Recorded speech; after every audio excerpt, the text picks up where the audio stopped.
சாய்ராம். இந்த வீடியோவை பார்த்துட்டு இருக்கிற அனைத்து சகோதர சகோதரிகளுக்கும் என் அன்பான வணக்கம்.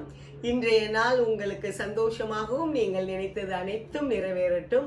உங்களுடைய குலதெய்வம், உங்களுடைய இஷ்ட தெய்வம் மற்றும் நம் பாபாவின் அருள் உங்களுக்கும் உங்களுடைய குடும்பத்தாருக்கும் பரிபூரணமாக கிடைக்கட்டும். இன்றைய வாரம் 9 வகையான பக்தியை பத்தி 2 வீக்ஸ் பிஃபோர் சொல்லியிருந்தேன், அப்படிதானே? அதனுடைய கண்டினியூஷன் அப்படின்னு சொல்லிக்கலாம். ராம அவதாரத்துல ராமர் எப்படி சபரிக்கு 9 வகையான பக்தியை பத்தி எக்ஸ்பிளைன் பண்ணியிருந்தாரு அப்படின்னு சொல்லியிருந்தேன். ஸோ பாபாவும் அந்த 9 உருண்டை அப்படிங்கிற கான்செப்ட்ல 9 வகையான பக்தியை நம்ம ஃபாலோ பண்ணணும், நம்ம மனசார ஒரு ஈடுபாட்டோட பக்தி பண்ணணும் அப்படிங்கிற ஒரு கதை சொல்லியிருப்பேன், அப்படித்தானே? ராம அவதாரத்துல. ஸோ அதனால அந்த 9 வகையான பக்தி என்ன அப்படிங்கிறத பத்தி அது ஒரு 1 வீக் போட்டிருந்தேன். அதனுடைய கண்டினியூஷன் அப்படின்ட்டு இதை சொல்லிக்கலாம். ராம அவதாரத்துல 9 வகையான பக்தியை பத்தி லைட்டா மென்ஷன் பண்ணியிருந்தத 9 வகையான பக்தி என்ன அப்படிங்கறத ஒரு தனி வீடியோவா எக்ஸ்பிளைன் பண்ணியிருக்கேன்னா, இந்த வாரம் பக்தியில அப்ப என்ன கான்செப்ட்னா, நம்ம பிள்ளைகளுக்கு பக்தியை எப்படி வளர்க்கலாம். ஸோ இந்த எபிசோடோடைய டைட்டில் நம்ம என்ன வச்சுக்கலாம், பக்தி ஆற்றுப்படை அப்படின்ட்டு நான் வைக்கிறேன். பக்தி ஆற்றுப்படைனா என்னன்னு சொல்லலாம். நம்மளுக்கு திருமுருகாற்றுப்படை கேள்விப்பட்டிருப்பீங்க தானே? எல்லாருக்கும் தெரிஞ்சிருக்கும். நம்ம தமிழ்நாட்டு ஆளு, முருகரை கும்பிடுறவங்க. ஸோ திருமுருகாற்றுப்படைனா எல்லாருக்கும் தெரிஞ்சிருக்கணும். தெரியாதவங்களுக்கு நக்கீரர் முருகரை பத்தி பாடினார், அப்படித்தானே? ஆற்றுப்படைனா என்ன சொல்லுவாங்க நார்மலி? ஆற்றுப்படைனா இப்போ ஒரு கலைஞர் ஏதோ ஒரு வள்ளல்கிட்ட போய் அவங்களுடைய திறமைய காமிச்சு அவங்களுக்கு செல்வமோ ஏதோ பிரைஸ் எல்லாம் கிடைச்சிருக்குன்னு வச்சுப்போம். அப்போ ஆன் த வேல, அதாவது வழியில இன்னொருத்தர் அதே மாதிரி ஒரு கலைஞரை பாக்குற பட்சத்துல நீங்க அவங்க கிட்ட போனீங்கன்னா உங்களுக்கும் இதே மாதிரி செல்வம் கிடைக்கலாம், ஏதாவது பரிசு கிடைக்கலாம் அப்படின்ட்டு வழி நடத்துவாங்க. ஸோ அதுதான் ஆற்றுப்படை. அப்ப திருமுருகாற்றுப்படை என்னது? நீங்க முருகர்கிட்ட வர பட்சத்துல முருகருடைய அருள் கிடைக்கும் அப்படின்னு சொல்றதுதான் திருமுருகாற்றுப்படை. இப்ப நான் பக்தி ஆற்றுப்படைன்னு எதுக்கு வச்சிருக்கேன்? நம்ம பிள்ளைகளுக்கு பக்தினால என்ன நன்மைகள் கிடைக்கும். ஸோ நம்ம அந்த பக்தியை நம்ம பிள்ளைகளுக்கு எடுத்து சொல்லணும். நம்மளுக்கு எவ்வளவு நன்மை நடந்திருக்கு அதை எடுத்து சொல்றது. ஸோ அதனாலதான் இதனுடைய ஹெட்டிங் என்ன வச்சிருக்கேன், பக்தி ஆற்றுப்படை அப்படின்ட்டு வச்சிருக்கேன். அப்போ இதனுடைய பெனிஃபிட் என்ன அப்படிங்கறதுல லாஸ்ட் சொல்லுவேன். அதனால ஸ்கிப் பண்ணாம வீடியோவை பாருங்க. அதுக்கு முன்னால நான் எந்த வகையிலலாம் நான் ஒரு 3 பாயிண்ட்ஸ் யோசித்தேன், எப்படி நம்ம பிள்ளைகளுக்கு பண்ணலாம். ஸோ சில விஷயங்கள் நான் எப்படி ஃபாலோ பண்ணேன். ஸோ அதை நான் ஷேர் பண்றேன். ஏன்னா என்னுடைய அனுபவத்துல நான் புரிஞ்சுக்கிட்டது அந்த விஷயங்கள் எல்லாத்துமே நம்மளுக்கு அனுபவம் தானே. அனுபவம் தானே நம்மளுக்கு பாடங்களை கொடுக்கும். நான் எப்படி சில விஷயங்கள் பக்திய வளர்க்கறதுக்கு நான் பண்ணேன் பிள்ளைகளுக்கு அப்படிங்கறத பத்தி பாப்போமா? நான் என்னுடைய புக்கு, செகண்ட் புக்கு ஏற்கனவே நான் மென்ஷன் பண்ணியிருந்தேன். மை ரிலிஜியன் கனெக்டர் சாய்பாபா அப்படின்ட்டு என்னுடைய செகண்ட் புக் இது. இதுல என்ன பண்ணேன்னா, சாய் சித்திர ஸ்மரண அப்படிங்கிற ஒரு சாப்டர் வச்சிருந்தேன். ஸோ சாய் சித்திர ஸ்மரண என்னவா இருக்கும்னு நினைக்கிறீங்க? ஸ்மரண அப்படின்னா ஏற்கனவே நம்ம 9 வகை பக்தி இப்ப நீங்க மனப்பாடம் பண்ணி வச்சிருக்கீங்களா? மனப்பாடம் பண்ணலன்னா பண்ணி வச்சுக்கோங்க. அப்பதானே அடுத்தவங்கள்ட்ட எக்ஸ்பிளைன் பண்ணும்போது உங்களுக்கு தெரியும். ஸ்ரவணம், கீர்த்தனம், ஸ்மரணம், பாத சேவனம், அர்ச்சனம், வந்தனம், தாசியம், சக்கியம், ஆத்ம நிவேதனம். ஸோ 9 வகை, அப்படித்தானே? இதுல நான் ஸ்மரணம் இங்கிலீஷ்ங்கிறதுனால ஸ்மரணான்ட்டு வச்சிருந்திருப்பேன். ஸோ ஸ்மரணம்ங்கிறது என்னது? நம்மளுக்கு பகவானை நினைச்சுக்கிட்டு இருக்கிறது அப்படிங்கிற கான்செப்ட்ல சொல்லியிருப்பேன்ல, தியானிக்கிறது, நினைச்சுக்கிட்டு இருக்கிறது அப்படிங்கிறது.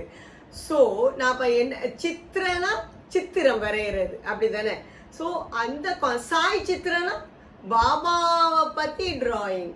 இதை நான் என்ன பண்ணேன்னா, என்னுடைய அண்ணி பிள்ளைகள், என்னுடைய ஃப்ரெண்டு பிள்ளைகள் ஒரு 3-4 பேர் சூஸ் பண்ணியிருந்தேன், யாருக்கு டிராயிங் வருமோ. ஸோ அவங்கள பாபாவை டிரா பண்ண சொல்லி, பாபா டிராயிங் அப்படி பண்ண சொல்லி அதை என்னுடைய புக்ல இன்க்ளூட் பண்ணேன். இது எதுக்காக? இது ஒரு இன்டைரக்ட்லி அவங்களுக்கு பக்தியை கொடுக்கறதுக்காக. அது பக்தினோட சாமியை கும்பிடுங்கன்னு சின்ன பிள்ளைலாம் வந்து கும்பிட மாட்டாங்க, அப்படிதானே. இது ஒரு வகையில வந்து அவங்களுடைய திறமை என்னவோ, ஸோ அதுதான் ஃபர்ஸ்ட் பாயிண்ட். நம்ம பிள்ளைகளுடைய திறமை ஏதாவது ஒன்று இருக்கும், எதுனாலும் இருக்கும். டிராயிங் இருக்கலாம், சிங்கிங் இருக்கலாம், டான்சிங் இருக்கலாம், எதுனாலும் இருக்கலாம். அதை வந்து பக்தியில ஈடுபடுத்த வைக்கணும். இப்போ எப்படி நான் வந்து அவங்களுக்கு டிராயிங் பண்ண வரும், ஸோ அவங்கள வந்து பாபாவை ட்ரா பண்ண வர சொல்லியிருந்தேன். இது எதுக்காக பண்ண சொல்றோம்? இப்போ வந்து நான் ஃபர்ஸ்ட் புக்கு எழுதும் போதுலாம், எப்போவுமே பாபா புக்ஸ் ஃபர்ஸ்ட் நான் புக் எழுதும் போது வந்து பார்த்தோம்னா அப்படி ஒரு ஃபீல் எனக்கு வந்து எழுதும் போது அந்த பாபாவுடைய வைப்ரேஷன். நான்லாம் கூட ஃபர்ஸ்ட் நினைச்சிருக்கேன், ஏன் இத்தனை புக்கு பாபாவை பற்றி எழுதிக்கிட்டே இருக்கிறாங்க, ஒரு புக்கு எழுதுனா போதாதா அப்படின்ட்டு தான் நான் கூட நினைச்சது உண்டு. பட் ஏன் வந்து திருப்பி புக்ஸ் எழுதுறாங்க அப்படிங்கிறது எனக்கு நான் பர்சனலி ஃபீல் பண்ணும்போது தான் எனக்கு அதனுடைய புரிஞ்சுது, அந்த ஒரு ஃபீல், அந்த வைப்ஸ். ஸோ அப்போ நான் நினைச்சேன் பிள்ளைகளுக்கும் அந்த ஒரு வைப்ஸை கொண்டு வர வச்சானே அப்படிங்கிறது என்னுடைய எண்ணம். ஸோ அதனால தான் நான் வந்து இந்த மாதிரி டிராயிங்லாம் வந்து இன்க்ளூட் பண்ண வச்சேன். அதாவது பிள்ளைகளுக்கு அந்த ஃபீல் உடனே தெரியுமா அப்படின்னு தான் சொல்ல முடியாது, பட் அதனுடைய எஃபெக்ட் இருக்க தானே செய்யும். இப்போ நம்ம மாத்திரை கொடுப்போம், மாத்திரை கொடுத்தோம்னா எப்படியும் சரியாக தானே செய்யும். அதே மாதிரி நம்ம இது பண்ண வைக்கிற பட்சத்துல பாபாவுடைய அருள், பாபாவுடைய அன்பு, மெயின்லி பாபாவுடைய அன்பு கிடைக்கும் அப்படிங்கிறது தான் நான் யோசித்தது. நான் அந்த நேரம்லாம் வந்து பக்தி வளர்க்கணும் இப்படி பாயிண்ட் நான் யோசிக்கல, நான் யோசித்தது இந்த பாயிண்ட் தான். ஸோ இது எனக்கு புரிஞ்சது. அதாவது அவங்கவுங்களுக்கு என்ன ஒரு திறமை இருக்கோ அந்த விஷயத்துல வந்து பக்தியை கொண்டு வந்துடணும் அப்படிங்கிறது. அது எனக்கு ரீசென்ட்லி தான் அது புரிஞ்சுது. இப்போ நாங்கள் வந்து விஷ்ணு சகஸ்ரநாமம் வந்து நான் கொஞ்சம் டீமுக்கு கொஞ்சம் சொல்லி கொடுக்குற மாதிரி இருக்கு, அப்படி ஒரு செட் ஆஃப் ப்ரோக்ராம் நடத்திட்டு இருக்கோம். ஸோ இப்போ ரீசென்ட்லி செகண்ட் விஷ்ணு சகஸ்ரநாமம் பாராயணம் பண்ற ஒரு மீட் வந்து நடத்தணும். அப்போ அதுல வந்து பார்த்தோம்னா அது ஜஸ்ட் ஒரு பெரிய ஃபங்க்ஷன்லாம் கிடையாது, ஒரு சின்ன ஃபங்க்ஷன் அவ்வளோதான். ஒரு சின்ன யார் சொல்லி கொடுத்தாங்களோ அந்த அக்கா வீட்டில் வச்சு தான் நாங்கள் வந்து அந்த பாராயணம் பண்ணணும் அப்படிங்கிறது வந்து. ஸோ அது ஜஸ்ட் விஷ்ணு சகஸ்ரநாமம் பாராயணத்துக்காக அரேஞ்ச் பண்ணப்பட்ட ஒரு மீட்டு தான். மோஸ்ட்லி அதில் வந்து மேக்ஸிமம் ஒரு 20 பேர் இருந்திருப்போம்னு வச்சுப்போம். ஸோ அப்போ அதில் நாங்கள் வந்து என்ன பண்ணோம்னா, சிலவங்களுக்கு சின்ன பிள்ளைகளும் இருந்தாங்க. அப்போ நாங்கள் என்ன பண்ணோம், அதுல ஒரு பொண்ணுக்கெல்லாம் பரதநாட்டியம் ஆட தெரியும் அப்படின்னு அவங்க சொல்லி இருந்தனால, அந்த பொண்ணும் பரதநாட்டியம் ஆடுறதுக்கு ரெடியாகவும் இருந்தனால, ஸோ அந்த பொண்ணு வந்து அங்கே டான்ஸ் ஆடினா. ஃபர்ஸ்ட் ஸ்டார்டிங்கே வந்து நாங்கள் பரதநாட்டியம் ஆட வச்சு அந்த ப்ரோக்ராம் ஸ்டார்ட் பண்ணோம். அது வந்து அதுதான் நான் ஏற்கனவே சொன்ன மாதிரி ஒரு பெரிய ப்ரோக்ராம்லாம் ஒன்றும் கிடையாது. ஜஸ்ட்டு நாங்களாம் வந்து ஒரு கெட் டுகெதர் மாதிரி விஷ்ணு சகஸ்ரநாமம் பாராயணம் பண்ணுறதுக்கு, அதில் அந்த சின்ன பிள்ளைலையும் இன்வால்வ் பண்ணணும் அப்படின்ட்டு. இதில் இந்த பொண்ணு வந்து டான்ஸ் ஆடினது வந்து எங்களுக்கே அவ்வளோ நல்லா இருந்துச்சு. அந்த பொண்ணுமே இப்போ அந்த பொண்ணு டான்ஸ் ஆட வந்திருக்கிறனால அவளும் நாங்கள் விஷ்ணு சகஸ்ரநாமம் பாராயணம் பண்றத பார்த்துட்டு இருக்கா, அப்படித்தானே. ஸோ அது ஒரு வகையில அவங்க கவனிக்கிறாங்க நாங்கள் என்ன பண்றோம் அப்படிங்கிறத. வர்ஷிதா அப்படிங்க அந்த பொண்ணு தான் வந்து டான்ஸ் ஆனது. ஸோ அவளுடைய வீடியோவை பாருங்க.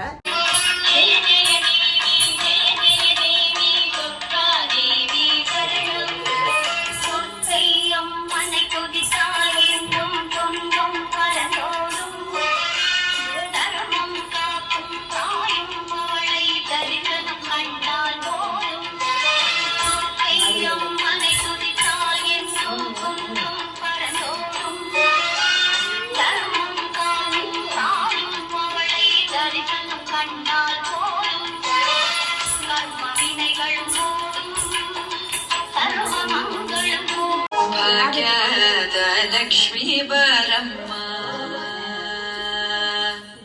भाग्यद लक्ष्मी बरम्मा नम्मवनी सौभाग्यद लक्ष्मी बरम्मा नम्मवनी सौभाग्यद लक्ष्मी बरम्मा नम्मवनी सौभाग्यद लक्ष्मी बरम्मा नम्मवनी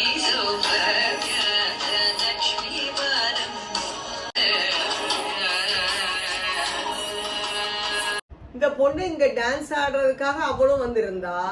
இப்போ என்ன ஆச்சு, நாங்க விஷ்ணு சகஸ்ரநாமம் பாராயணம் பண்ற பார்த்து அந்த பொண்ணுக்கும், சின்ன பொண்ணு தான், 3rd ஸ்டாண்டர்டா ஏதோ தான் நினைக்கிறேன். ஸோ அந்த பொண்ணுக்கும் விஷ்ணு சகஸ்ரநாமம் பாராயணம் பண்ணணுங்கிறது ஆசை. ஸோ அதனால அவளும் வந்து இப்போ ஸ்லோகம் ஸ்டார்ட் பண்ணியிருக்கா போல இருக்கு. அவங்க அம்மா சொல்லி கொடுத்து அழகா பாடுறா.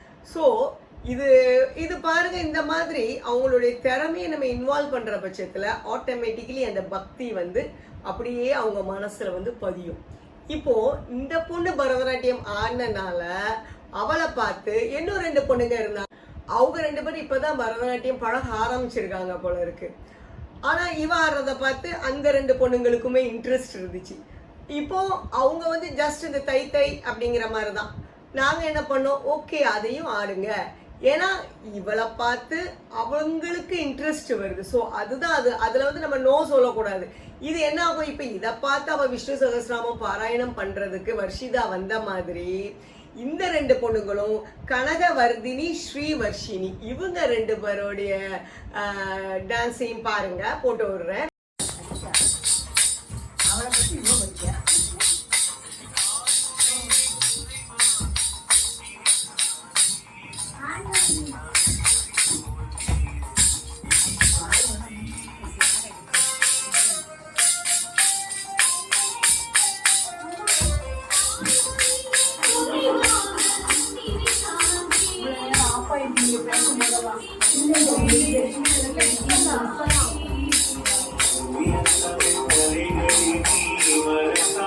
ஸோ அவங்க 2 பேரும் டான்ஸ் ஆடினாங்க. டான்ஸ் ஆடி அது ரிலேட்டடா வந்து இந்த பரதநாட்டியத்துல என்னென்ன முத்திரை உண்டு அதை பத்தி கூட அவங்க சொல்றதுக்கு ஆசைப்பட்டாங்க.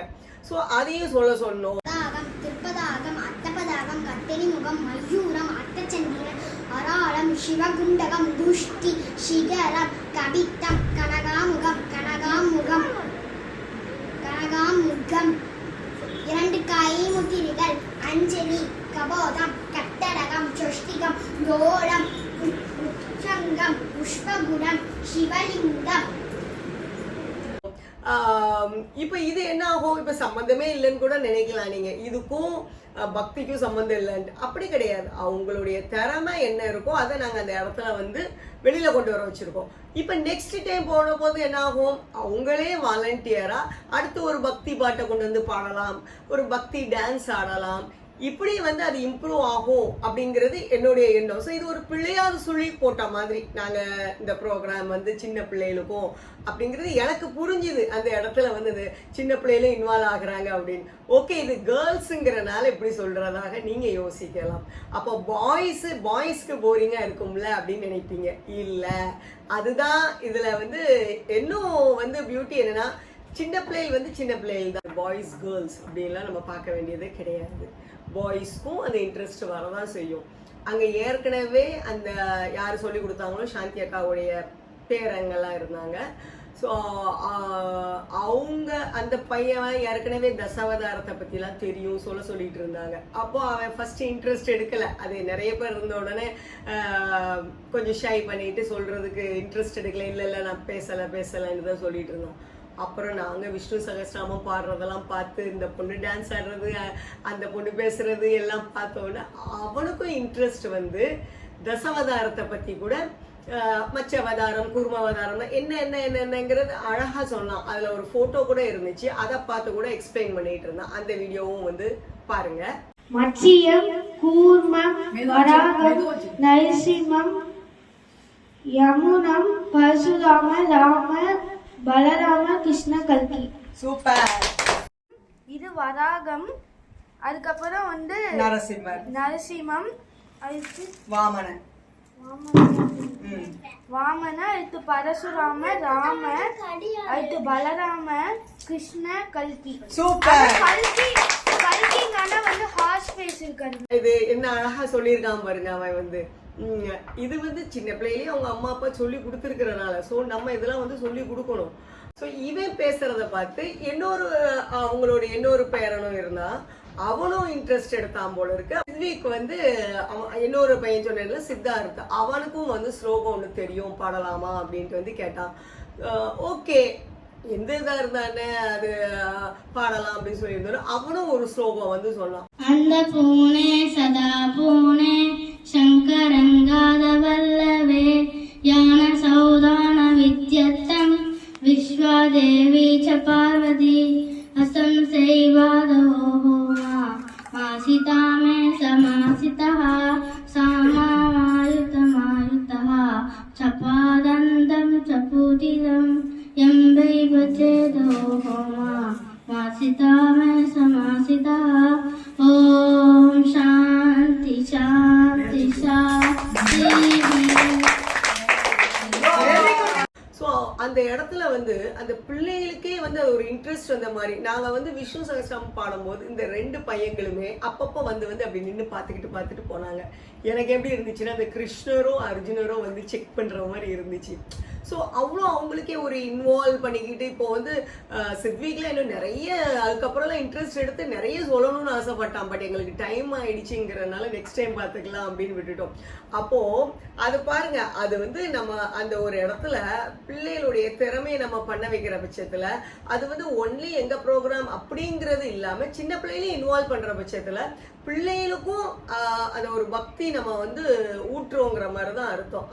இது வந்து ஒரு ஒரு நல்ல ஒரு விஷயம். இந்த மாதிரி வந்து நம்ம பண்றது, அவங்களையும் இன்வால்வ் பண்ண வைக்கிறது. ஏதோ பெரிய பெரிய விஷயம் இன்வால்வ் பண்ணணும்னு கிடையாது. அவங்களுக்கு என்ன வருதோ அதை இன்வால்வ் பண்ண வைக்கலாம். நம்மளுக்கு வந்து அதுவும் பாபாவை குருவா நினைச்சு நம்ம வந்து பண்ற பட்சத்துல பாபா நம்மளுடைய திறமையை வந்து கண்டிப்பா வெளியில கொண்டு வந்துருவாரு. அது வந்து பெரிய ஷைன் ஆகணும்லாம் கிடையாது. ஆனா நம்மளுக்கு என்ன வருமோ அதை வந்து அதுல வந்து ஏதாவது பண்ண வச்சு நம்மளுக்கு ஒரு ஆத்ம திருப்தி கொடுக்க வச்சிடும். அதுதான் பாபாவுடைய ஒரு பெரிய ஹைலைட். நீங்க பாபாவுடைய பக்தர்கள் யாருனாலும் பாருங்களேன், அவங்களுக்கு எந்தெந்த திறமை இருக்கோ ஒரு ஸ்டேஜில் வந்து அது வெளியில வர ஆரம்பிச்சிடும். இது நான் நிறைய பேர்கிட்ட பார்த்துருக்கேன். இது பாபாவோட ஒரு ஸ்பெஷாலிட்டின்னு கூட சொல்லுவேன். ஸோ பாபாவை நம்ம குருவா, பிள்ளைகளுக்குமே பாபாவை குருவா நீங்க வந்து சொல்ற பட்சத்துல பாபா வந்து பிள்ளைகளை கரெக்டா வழி நடத்தி கொண்டு வருவாங்க.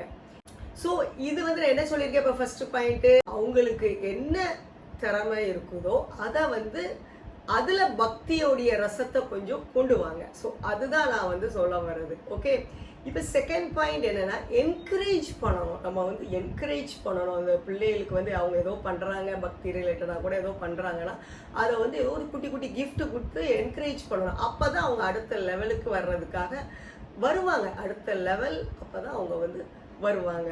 இப்போ நாங்கள் வந்து ஃபர்ஸ்ட் மீட் விஷ்ணு சகஸ்ரநாமத்துக்கு வச்சிருந்தோம். அது கோயிலில், சாய்பாபா கோயிலில் வச்சிருந்தோம். அப்போ ஒன் டே வந்து நாங்கள் ஒன்லி பாட்டு பாடுற மாதிரி வச்சிருந்தோம். நாராயணர் பாட்டு, எல்லா பக்தி பாடல்கள்.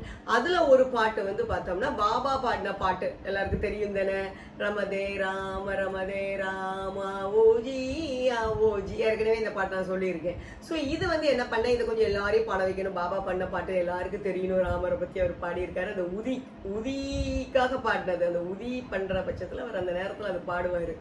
ஸோ அந்த உதியில அந்த திருநீர், உதிங்கிறது என்னது, திருநீர், அதுல அந்த சக்தி வர்றதுக்காக அவர் பாடுவாரு அப்படிங்கிற மாதிரி அர்த்தம். அவர் அதை பாடுறாருன்ட்டு. அப்போ நான் என்ன பண்ணேன், ரமதே ராம் நாங்க எல்லாம் பாடினோம். பாடிட்டு அதுக்கு யார் பாடுறாங்களோ அவங்களுக்கு ப்ரைஸ் அப்படிங்கிற மாதிரி சொல்லியிருந்தேன். ஸோ அதை வச்சு ஒருத்தங்க பாடினாங்க. அப்புறம் ஒரு சின்ன பையன் வந்து பாடினான். அவங்கவுங்க பிள்ளைகளை வச்சு அவங்க பாட வச்சாங்க. மேடம் என் பையன் பாடுறா பாருங்க, என் பொண்ணு பாடுறா பாருங்க. எல்லாருக்கும் ஒரு குட்டி குட்டி கிஃப்ட். ஆக்சுவலாக பிளான்டு இல்லை, பட் ஸ்டில் ஒரு குட்டி குட்டி கீ செயின் வச்சிருந்தது. எல்லாருமே வந்து நான் பாடுறேன்ட்டு ஒரு ஸ்டேஜில் எல்லாம் அங்கே இருந்த சின்ன பிள்ளை பெரியவங்க எல்லாருமே சேர்ந்து ரமதே ராம்ட்டு. அப்போது ரமதே ராம் தான் ஒரே எல்லாரும் பாடின மாதிரி இருந்துச்சு அங்கே பார்க்கறதுக்கு.